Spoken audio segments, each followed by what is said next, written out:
aqui a gente trouxe 2 modelos, tá? Como eu estou em Minas Gerais, eu trouxe um modelo do Tribunal de Contas de Minas, tá? Mas aí você certamente tem modelos do Tribunal de Contas do seu estado, mas sempre lembrando que as instituições, elas colocam modelos, mas os modelos são para ser trabalhados como modelo, tá? Então, aí imagina, né, vamos colocar aqui, né, as modelos e os modelos aí em passarela. Eles desfilam aquelas roupas maravilhosas ali, né? Mas depois, aquele modelo de roupa, para ele te caber, as lojas vão fazer com o seu corpo, correto? Então é importante você entender que modelo é isso, é nada mais que modelo. Então, o que o pessoal pega muito? Pega aquilo, engessa dentro de um modelo e não evolui naquilo. Às vezes você precisa fazer um capítulo a mais, às vezes você precisa tirar um capítulo porque não tem nada, né? Aquilo não cabe para o seu município. Às vezes cabe, né, todo um capítulo à parte. Vou citar exemplo, né, quando aconteceu a tragédia de Mariana, por exemplo, Brumadinho. Os relatórios de controle interno desses municípios que sofreram diretamente com a tragédia, tinham que relatar isso, eles tinham que colocar, olha, o quanto aquilo afetou as contas públicas, o quanto aquilo afetou a sociedade, quais foram as ações que foram desenvolvidas a partir de toda uma problemática que inclusive perdura ainda. Então, aquilo era específico, então não vai ter modelo que vai ter aquilo. Né? E a gente espera que realmente isso aconteça pouco, né, em relação às tragédias, mas pode ser que aconteça em relação a algo muito bom também. Né? Às vezes o seu município conseguiu algo maravilhoso, e onde que isso está relatado? Quantas pessoas foram beneficiadas com uma determinada ação do seu município que foi positiva? Como que isso está sendo monitorado? Quais são os indicadores que mostram as pessoas atendidas, o que foi distribuído, ou o que foi arrecadado a partir daquilo? Então vamos aqui, vamos falar de um modelo, tá? Então deixando bem claro que é um modelo. Então a estrutura do relatório de auditoria, nesse caso do modelo da Controladoria Geral da União, ele está aqui dividido em 11 seções, tá? Então a gente colocou aqui, ó, a capa, né, sempre, tá? Então no caso do modelo da CGU, eles até definem, né, cor, né, e tudo, tá? Então é uma boa prática, né, para que visualmente as pessoas se interessem até pela leitura, tá?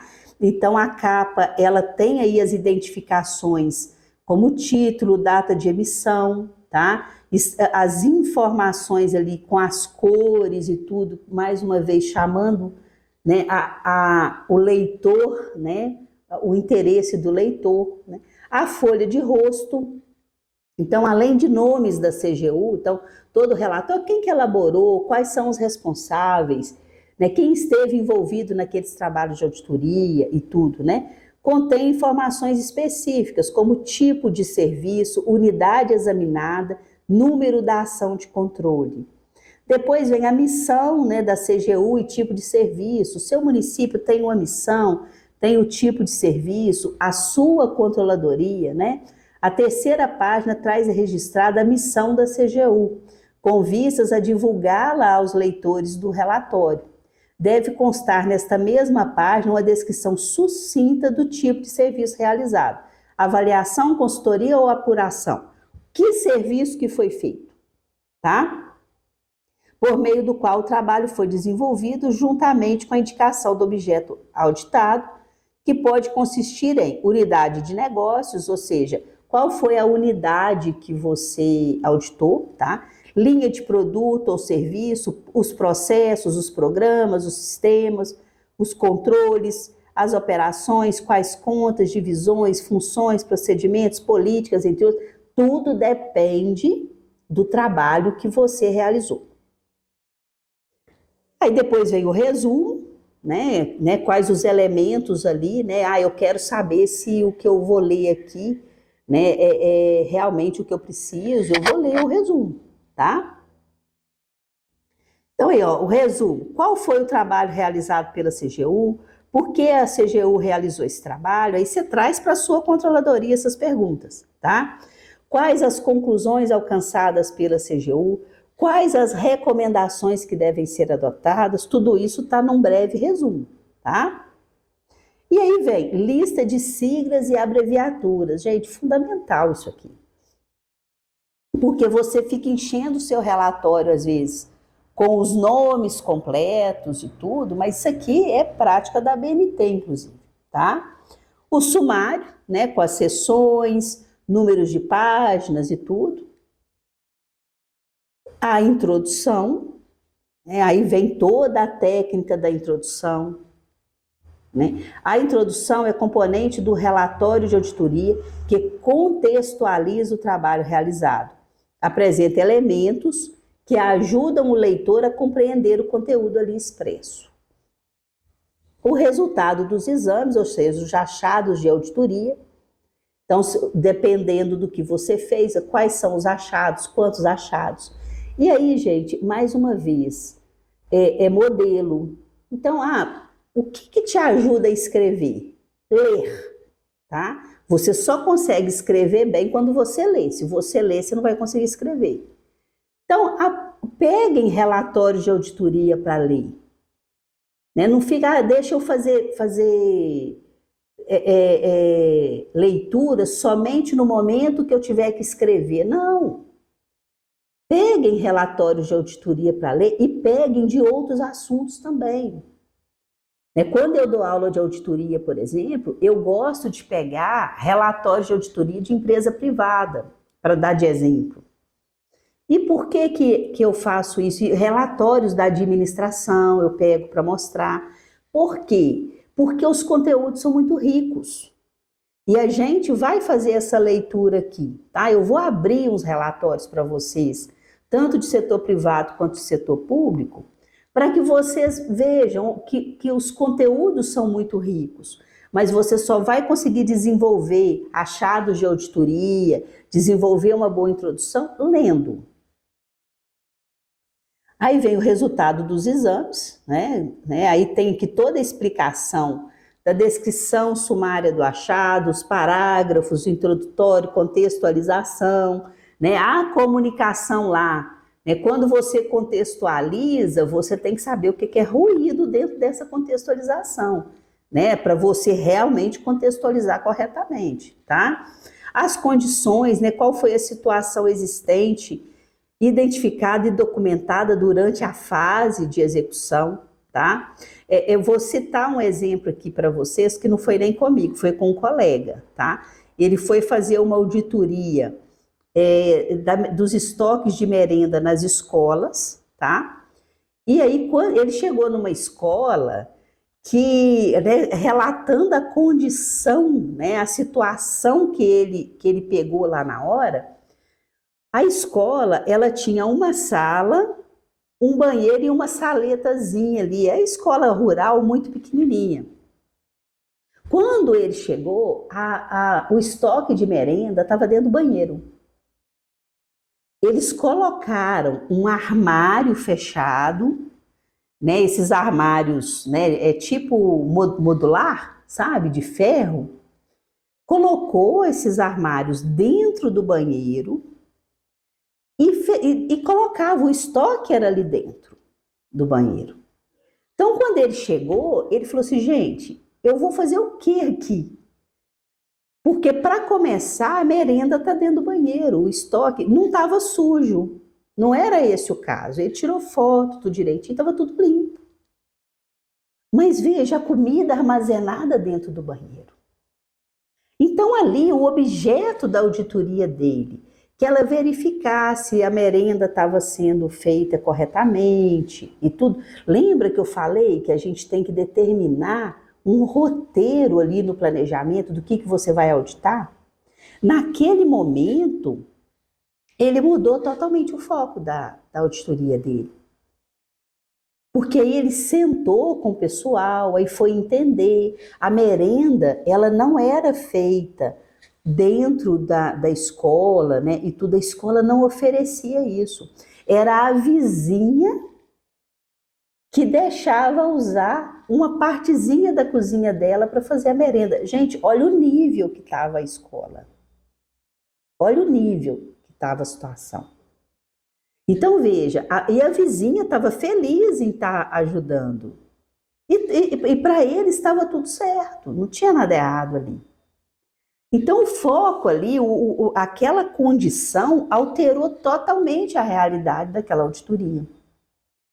Então ele simplesmente sentou com a professora, com a cantineira, foi lá na cozinha da senhora que deixava, conversou, tirou foto de tudo, voltou, escreveu o relatório, pediu medidas urgentes para que fosse feita uma pequena cozinha ali, porque tinha os alunos ali da zona rural.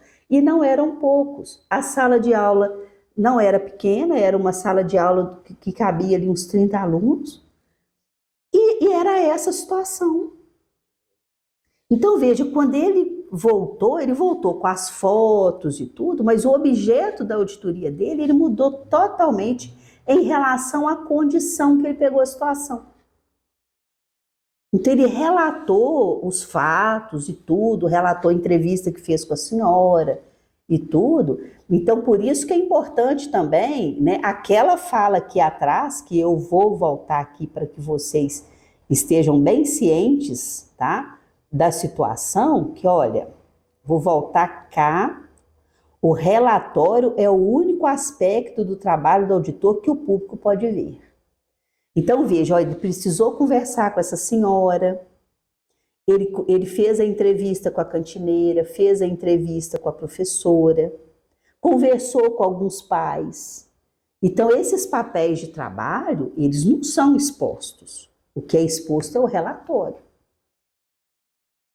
Então, é por isso que em relatório a gente tem que tomar cuidado com nomes de pessoas, né? Então, a gente não vai escrever ali, eu entrevistei fulano de tal. Não, está lá no papel de trabalho, né? Então, assim, a entrevista, né, a forma como foi feita a entrevista, o que foi apurado, tudo isso vai para o relatório. Tá? Então, essas condições, às vezes, muda totalmente o rumo daquilo que você foi fazer. Tá? Dentro desses resultados dos exames aí, né, citei um exemplo de uma condição que mudou totalmente o foco do planejamento. O critério, né, qual que foi o padrão utilizado para avaliar se o objeto auditado atende, excede ou está aquém do desempenho esperado. Você tem que estabelecer os critérios, tá? Deve ser definido lá na fase de planejamento. E por que que isso aqui por que que eu expliquei essa condição, né? Eu expliquei essa condição exatamente para que você saiba que em algum momento a condição também vai mudar totalmente o seu critério.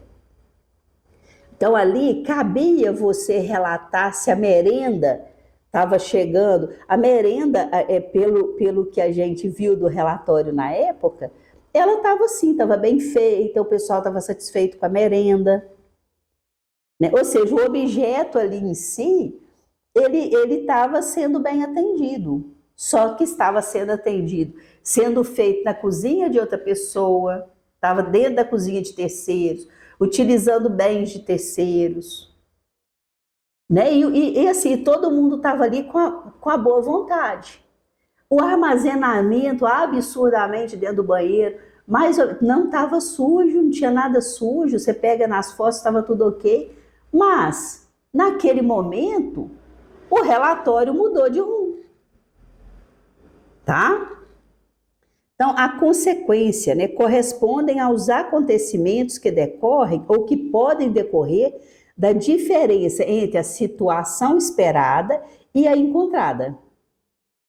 Então, esperava-se, né, que na situação tivesse uma cozinha, que a merenda estava armazenada dentro de uma cozinha, que estava tudo sendo feito e manipulado dentro do poder público, tá?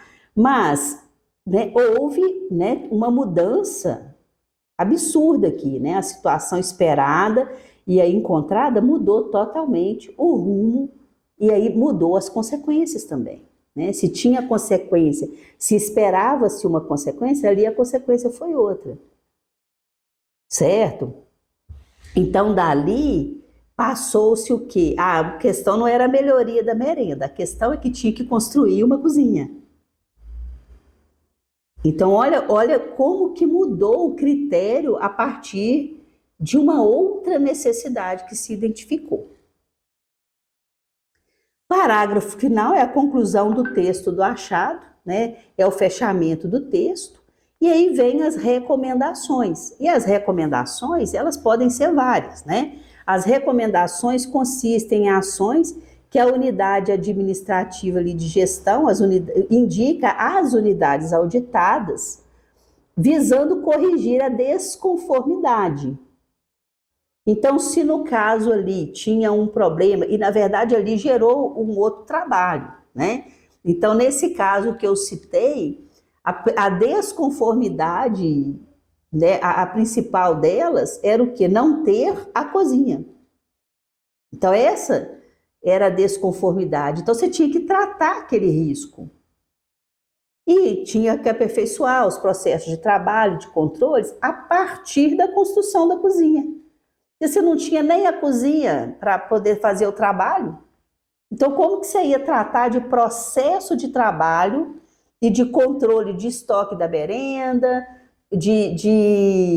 a forma de manipular a merenda, se você não tinha nem o local para fazer aquilo, tá? Então, essas recomendações é de acordo com todo o contexto que você apurou, tá?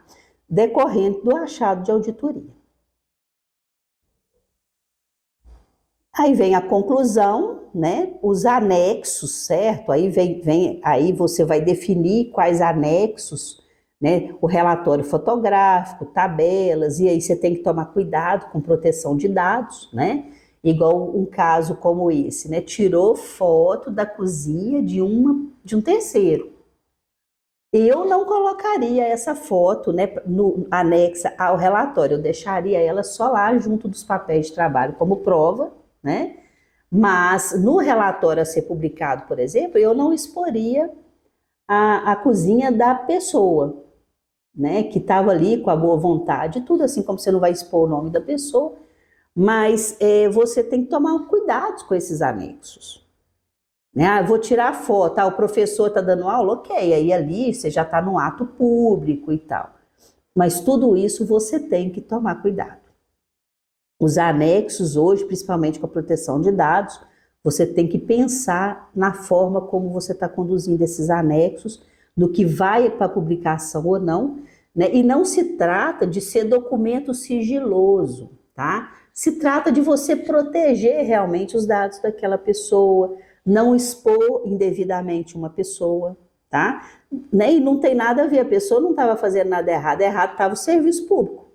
O serviço público é que estava errado. Mas você não vai expor uma pessoa, né, nesse caso.